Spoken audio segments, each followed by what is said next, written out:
ദേശീയപാത അധികൃതർ അവർ ശ്രദ്ധ വരേണ്ടതല്ല. ദേശീയപാത നിർമ്മാണം പരിപൂർണമായി നാഷണൽ ഹൈവേ അതോറിറ്റി ഓഫ് ഇന്ത്യയാണ്.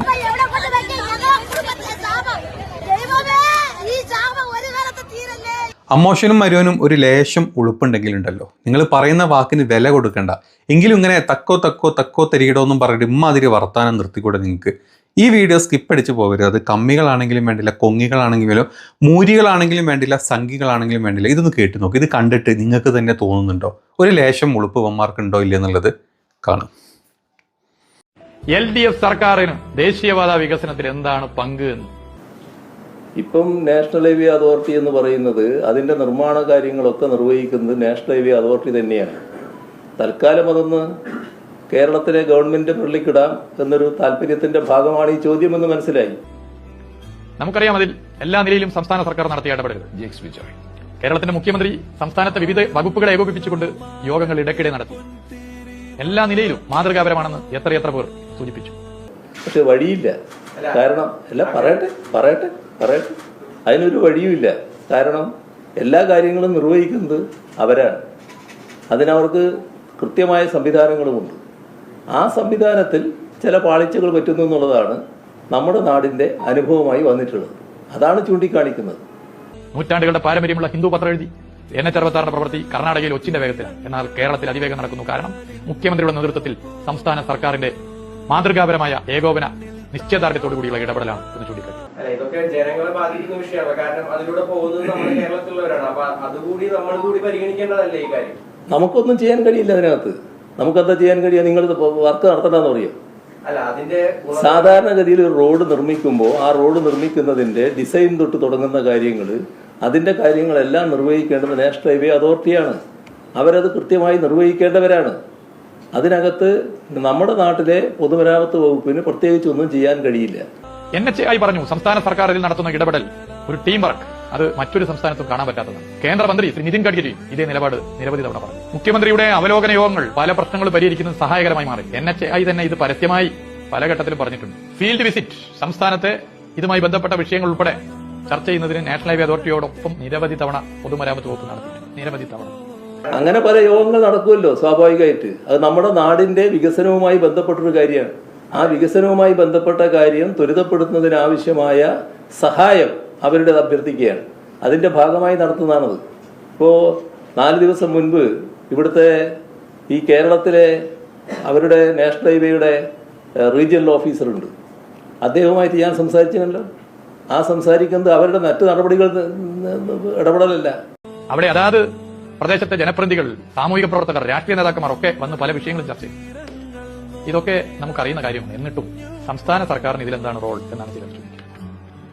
NH-66 പ്രശ്നങ്ങൾ പരിഹരിച്ച് യാഥാർത്ഥ്യമാക്കാൻ LDF സർക്കാർ മുഖ്യമന്ത്രിയുടെ നേതൃത്വത്തിൽ ഇതിന്റെ തുടക്കം മുതൽ ഇടപെട്ടതുപോലെ അവസാനം അതിൽ മനസ്സിലാക്കേണ്ട കാര്യം, ഇതിന്റെ സാങ്കേതികമായ പരിശോധന നടത്തേണ്ടത് അവരാണ്. അവരാ സാങ്കേതികമായ പരിശോധന നടത്തിയിട്ടാണ് വർക്ക് ആരംഭിക്കുക. ആ വർക്ക് ആരംഭിക്കുന്നതിന്റെ ഭാഗമായി കാര്യങ്ങൾ നല്ല രീതിയിൽ നടന്നു പോവുകയാണ് വേണ്ടത്. പക്ഷേ ചിലയിടത്ത് ഇവരുടെ കണക്കുകൂട്ടലുകൾ തെറ്റിയിരിക്കുന്നു എന്നതാണ് നമ്മുടെ അനുഭവം. ആ അനുഭവം അവരുടെ ശ്രദ്ധയിൽപ്പെടുത്തിയിട്ടുണ്ട്. അതിന്റെ ഭാഗമായുള്ള നടപടികളും അവർ സ്വീകരിച്ചു വരുന്നുണ്ട്. കേരളത്തിന്റെ മുഖ്യമന്ത്രി സംസ്ഥാനത്തെ വിവിധ വകുപ്പുകളെ ഏകോപിപ്പിച്ചുകൊണ്ട് യോഗങ്ങൾ ഇടയ്ക്കിടെ നടത്തി. എല്ലാ നിലയിലും മാതൃകാപരമാണെന്ന് എത്ര പേർ സൂചിപ്പിച്ചു. അങ്ങനെ പല യോഗങ്ങൾ നടക്കുമല്ലോ സ്വാഭാവികമായിട്ട്. അത് നമ്മുടെ നാടിന്റെ വികസനവുമായി ബന്ധപ്പെട്ടൊരു കാര്യമാണ്. ദേശീയപാത നിർമ്മാണം പരിപൂർണമായി നാഷണൽ ഹൈവേ അതോറിറ്റി ഓഫ് ഇന്ത്യയാണ്. എന്റെ പൊന്നും മരുവനെ റിയാസെ, ക്രെഡിറ്റ് നീ എടുത്തോ. ഈ ക്രെഡിറ്റ് ചോദിച്ചിട്ട് ആരും കോൺഗ്രസ് പാർട്ടിയോ അല്ലെങ്കിൽ ഈ പറഞ്ഞ നിങ്ങളുടെ പ്രതിപക്ഷത്ത് നിൽക്കുന്ന ഒരു പാർട്ടിയും വരുന്നില്ല. ക്രെഡിറ്റ് നീ തന്നെ എടുത്തോ, നീ നക്കിക്ക് ഒരു കുഴപ്പമില്ല. പക്ഷെ എവിടെയെങ്കിലും ഇതുപോലെ പാത പൊട്ടുന്ന സമയത്ത് അതിന്റെ ക്രെഡിറ്റും കൂടെ നീ നക്കണം. അത് എന്താണ് ചോദിക്കുമ്പോൾ നീ ആ ചോദിക്കാൻ വരുന്ന ആൾക്കാരെ നക്കാൻ നിൽക്കരുത്. അതൊരുമാതിരി നക്കിത്തരാന്നാണ് നമ്മുടെ നാട്ടിലൊക്കെ പറയാം. അതുകൊണ്ട് അത് മാത്രം ഒന്ന് ശ്രദ്ധിക്കുന്നത് നല്ലതായിരിക്കും. ഇപ്പം ദേശീയപാത കൊല്ലത്ത് പൊളിഞ്ഞു, അല്ലെങ്കിൽ ഈ ദേശീയപാത മലപ്പുറത്ത് പല സ്ഥലത്ത് പൊളിഞ്ഞു എന്നുള്ള വാർത്തകൾ വന്ന സമയത്ത് ഏതൊരാളും ചോദിച്ചു പോകും. കാരണം നീ നിന്റെ പേജ് ഒന്ന് എടുത്ത് നോക്കണം. റിയാസിന്റെ പേജ് ഒന്ന് എടുത്ത് നോക്കിയിട്ട് റിയാസ് തന്നെ വിലയിരുത്തണം. റിയാസ് ഇട്ട റീൽസിന്റെ എണ്ണം എത്രയെന്നുള്ളത്.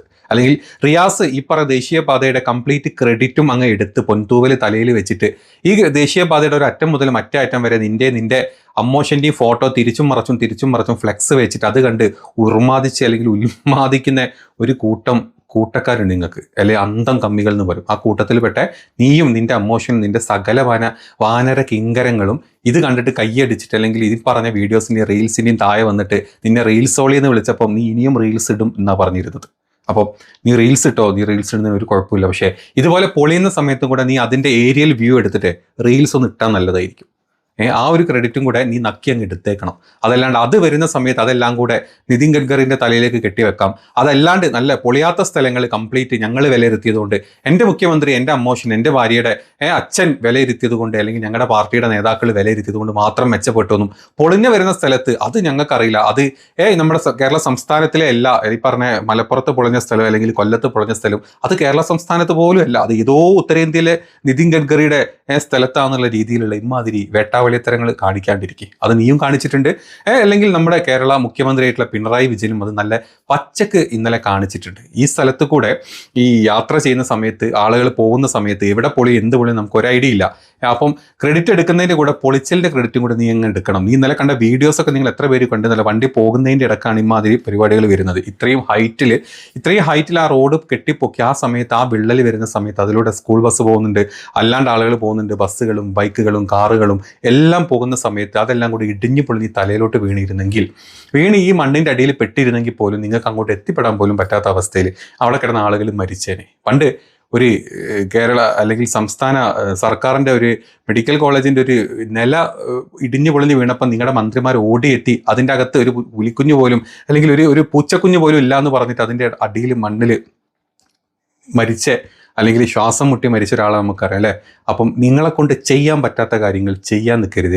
ഇനി ചെയ്തവർ മറ്റ് പല ആളുകളും ചെയ്തിട്ടുണ്ടെങ്കിൽ അതിൻ്റെ ക്രെഡിറ്റ് എടുക്കാനും നിൽക്കരുത്. അതിനെക്കൊണ്ട് നിനക്കോ നിൻ്റെ അമ്മോച്ചനോ നിൻ്റെ പാർട്ടിയിലെ ഒരു സ്വർണ്ണ കള്ളക്കാരനും അല്ലെങ്കിൽ ഒരു അല്ലെങ്കിൽ തീവ്രത കുറഞ്ഞ ബലാത്സംഗം ചെയ്ത ഒരുത്തനും പറ്റൂല എന്നുള്ളത് സ്വയം മനസ്സിലാക്കിയാൽ വളരെ നല്ലതായിരിക്കും. കേരളത്തിലെ ജനങ്ങൾ അത്ര വിവരം കെട്ടവരും ബുദ്ധിമാനും ഇല്ലാത്ത ആൾക്കാരും ഒന്നുമില്ല, നല്ല വിവരം ബോധമൊക്കെ ഉള്ള ആൾക്കാർ തന്നെയാണ്. പക്ഷേ എപ്പോഴെങ്കിലുമൊക്കെ വല്ല കിറ്റിൻ്റെ പേരിൽ അല്ലെങ്കിൽ പട്ടിണി കിടന്ന ഒന്നുമില്ലാത്ത സമയത്ത് അല്ലെങ്കിൽ ഒരു 10 റുപ്യൻ്റെ കിറ്റ് കൊണ്ട് കൊടുത്തപ്പം കണ്ണ് മഞ്ഞളിച്ച് വോട്ട് ചെയ്ത കുറേ ആൾക്കാർ നിങ്ങൾക്ക് വോട്ട് ചെയ്തിട്ടുണ്ടാവും. അതല്ലാണ്ട് അതിൻ്റെ അപ്പുറത്തോട്ട് ഇപ്പോൾ ആളുകൾക്കൊക്കെ വളരെ വ്യക്തമായിട്ട് ചിന്തകളുണ്ട്. നിങ്ങൾ പറ്റിച്ച ഓരോ ആൾക്കാരും നിങ്ങളെ ശപിക്കുന്നതിൻ്റെ പല വകതിരിവുകളും വകഭേദങ്ങളും നമ്മൾ കണ്ടിട്ടുണ്ട് കഴിഞ്ഞ കുറച്ച് ദിവസത്തിൻ്റെ ഇടയ്ക്ക്.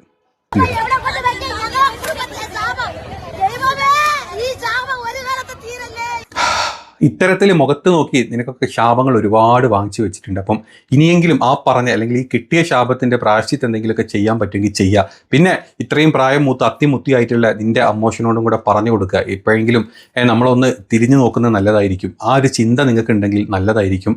പിന്നെ ഒരു നമ്മുടെ കേരള സർക്കാരും അതുപോലെ തന്നെ നമ്മുടെ കേന്ദ്ര സർക്കാരുമായിട്ടുള്ള ഒരു അവിഹിത ബന്ധം കാത്തു സൂക്ഷിക്കുന്നത് കൊണ്ട് നീയും അല്ലെങ്കിൽ നിൻ്റെ കെട്ടിയോളെ അല്ലെങ്കിൽ നിൻ്റെ അളിയെ നിൻ്റെ കെട്ടിയോളെ ആങ്ങളെയും ഇപ്പോഴും അല്ലെങ്കിൽ കെട്ടിയോളെ ആങ്ങളെ മാത്രമല്ല നിൻ്റെ അമ്മോഷനടക്കം ഇപ്പോഴും ED നോട്ടീസ് കിട്ടിയിട്ട് പോലും സ്കിപ്പ് അടിച്ച് പോകുന്നത് ആ ഒരു ബന്ധം ഉള്ളത് കൊണ്ടാണ് മാത്രം ചിന്തിച്ചിട്ട് ഇനി ഇവിടെ അങ്ങോട്ട് കാര്യങ്ങൾ ചെയ്യുക. അല്ലെങ്കിൽ നിങ്ങളെ ജനങ്ങൾ തന്നെ കൈകാര്യം ചെയ്യേണ്ടി വരും. അങ്ങനെയാണ് നമ്മുടെ നാടിൻ്റെ ഇപ്പോഴത്തെ ഒരു അവസ്ഥ, ഇപ്പോഴത്തെ ഒരു പോക്കും.